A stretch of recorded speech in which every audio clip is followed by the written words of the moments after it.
Assalamualaikum warahmatullahi wabarakatuh. Salam budaya untuk kawan-kawanku semua para pecinta tosan aji, para kolektor, dan mungkin ada yang baru bergabung dengan channel Hunter Pusaka. Saya persilahkan Anda untuk subscribe, teman-teman.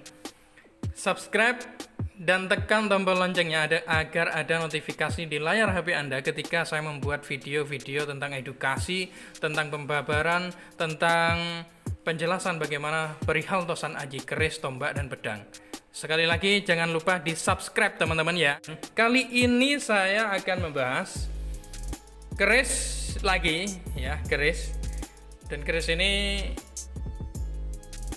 berpamor tambal, kawan-kawanku sekalian.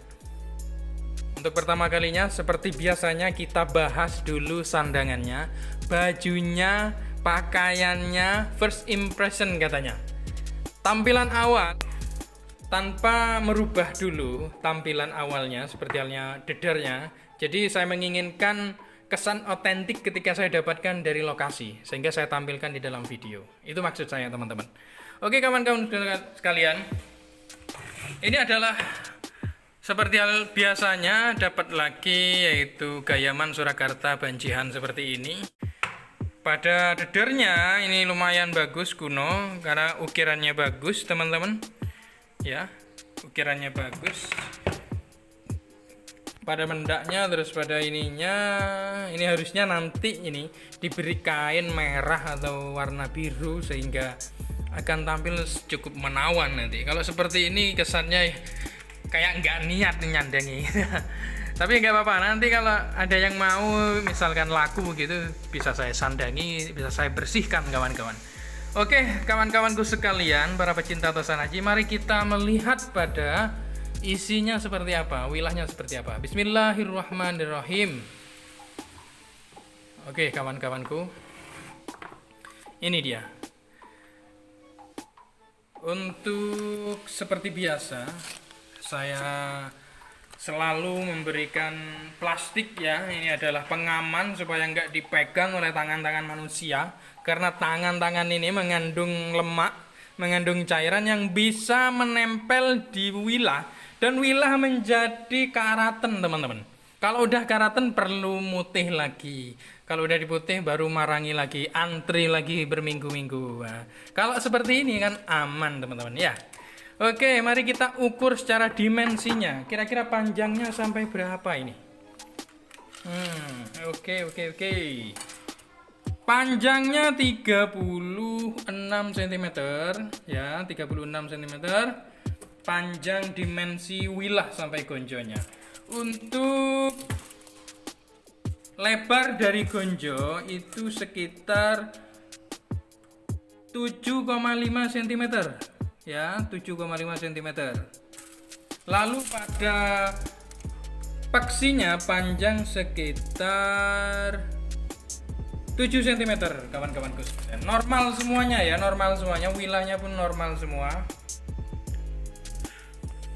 Dan saya pastikan tidak ada perubahan sedikit pun pada wilahnya, atau tidak ada pengurangan daripada wilah gonjo sampai peksinya. Itu semuanya original, teman-teman. Semuanya original, asli, tidak ada perubahan sedikit pun. Oke, kawan-kawanku sekalian, melihat dapurnya, ini adalah merupakan dapur, yaitu dapur brojol, kawan-kawanku.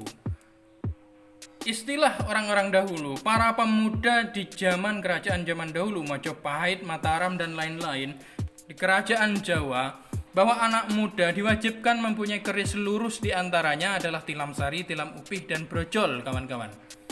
Merupakan sandangan, merupakan ageman yang wajib dimiliki oleh para pemuda untuk pertama kali memegang ageman. Itu.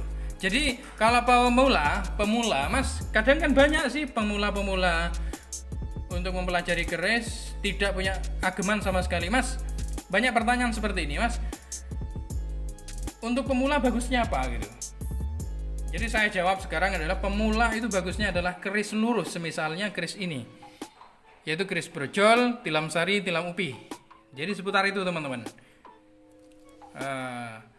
Ini adalah keris brojol. Mari kita bahas masalah filosofi dari brojol ini.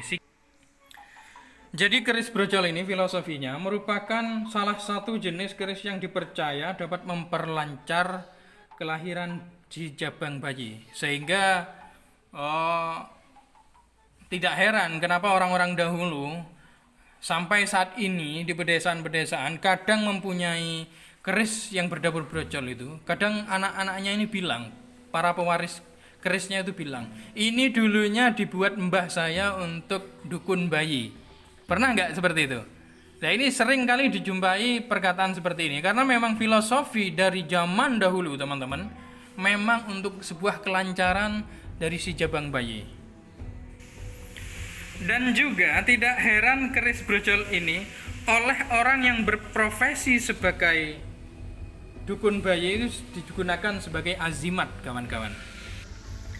Dan juga pada kenyataannya tidak hanya para dukun bayi saja yang memiliki keris pusaka brojol ini, kawan-kawan, melainkan banyak orang di luar profesi yang memiliki keris ini, walaupun pada dasarnya mereka bukan keturunan seorang dukun bayi, kawan-kawan. Sama halnya seperti keris pusaka pada umumnya, keris brojol juga merupakan salah satu karya buatan yang mempunyai kekuatan spiritual, terutama dalam bentuk ajaran-ajaran hidup atau norma-norma nilai-nilai sebuah kehidupan, kawan-kawan. Brojol memang identik dengan kelahiran jabang bayi di dalam perut. Keris berdapur brojol merupakan simbol dari kelahiran bayi, bukan sebagai proses kelahiran itu sendiri, melainkan juga ditujukan pada kesucian si jabang bayi yang baru saja dilahirkan, yaitu sebagai fitrah kesucian daripada manusia.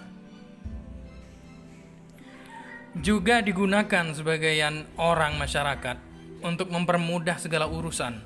Brojol adalah sebuah arti mengeluarkan secara gampang. Brojol itu kegampangan. Jadi kegampangan hidup, kekalutan hidup yang sulit maka akan brojol begitu saja, akan mudah begitu saja. Sering juga digunakan oleh sebagian masyarakat, para pengusaha, para pegawai untuk filosofi makna berkah sebagai kemudahan hidup, kelancaran rezeki juga, teman-teman. Oke, jadi seperti itu ya dari sekilas dari filosofi dari keris brojol. Mari kita kepada seni tangguhnya, teman-teman, atau perkiraan era pembuatannya ini kapan. Melihat dari tekstur serta rancang bangunnya, maka keris ini identik dengan keris tangguh Tuban. Keris Tuban mempunyai masa asumsi pembuatan masa-masa beserta kira-kira akhir Majapahit lah, dan mempunyai bukti dari ciri-ciri yang istimewa membedakannya. Berasal dari perbedaan dari tangguh-tangguh lain. Ciri-ciri tangguh Tuban antara lain adalah, pada umumnya keris Tuban didesain beserta dapur lurus atau tanpa luan, kebanyakan seperti halnya seperti dapur brojol, tilam sari, dan tilam upih. Jadi kebanyakan keris itu yang dibuat pada tangguh Tuban kebanyakan keris lurus, kecuali berdapur tombak, kecuali bagian tombak itu didesain juga ada yang berluk, teman-teman. Di antara lain ciri-cirinya adalah bentuk bilahnya cukup tipis dan tempaannya sangat matang.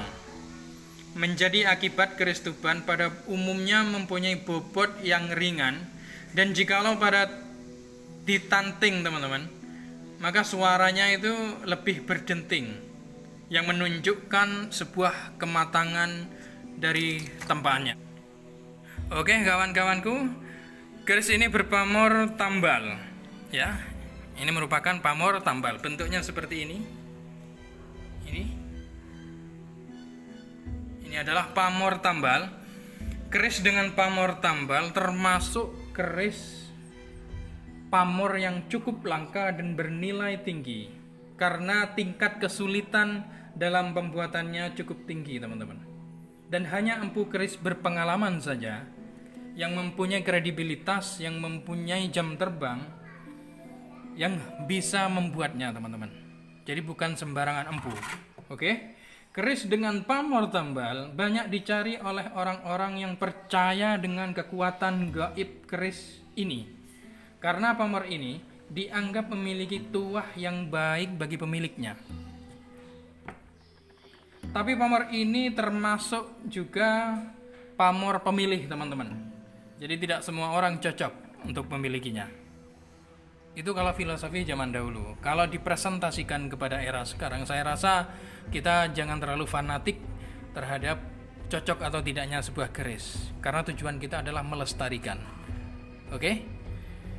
Pamor tambal pada sebilah keris bentuknya mirip seperti sapuan kuas pada sebuah lukisan yang menggunakan material bahan yang berbeda dari bahan bilahnya, kawan-kawan.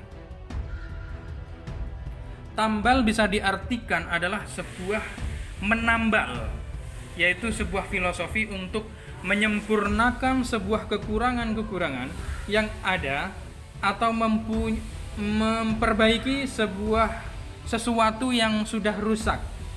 Pamor tambal dapat juga diartikan sebuah usaha untuk mewujudkan sesuatu yang lebih baik dari sebelumnya. Jadi saya rasa memang sinkron antara brojol dengan pamor tambal ini. Jika dikonversikan maka merupakan satu kesatuan yang saya rasa klop lah, cocok antara pamor dan dapurnya. Begitulah kira-kira teman-teman sedikit penjelasan dari saya. Semoga bermanfaat. Ini bermanfaat bagi Anda sekalian. Terima kasih yang sudah menyimak, dan saya ulangi lagi, jangan lupa di subscribe dan ditekan tombol loncengnya. Oke? Terima kasih. Wassalamualaikum warahmatullahi wabarakatuh. Salam budaya.